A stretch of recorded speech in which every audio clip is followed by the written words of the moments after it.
L'invito è per questa sera alle ore 21 alla sala del quartiere 4 di Via Guasti.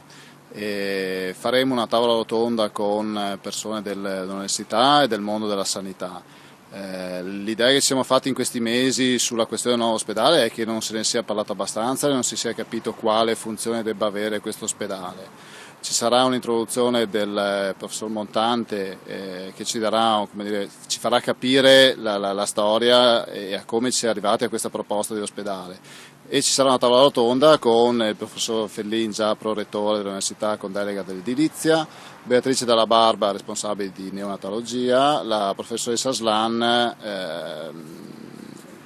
dell'Università di Padova, patologia clinica, e un contributo del giornalista Mazzaro su quello che è l'esperienza del project financing in Regione Veneto.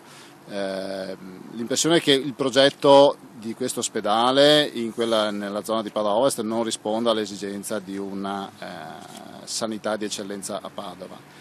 A Padova c'è già una sanità di eccellenza, va rivalutato l'ospedale esistente, va capito cosa funziona di quell'ospedale, va capito quali strutture servono per dare un ospedale universitario che risponda anche a una domanda di ricerca e di funzionalità in questo senso.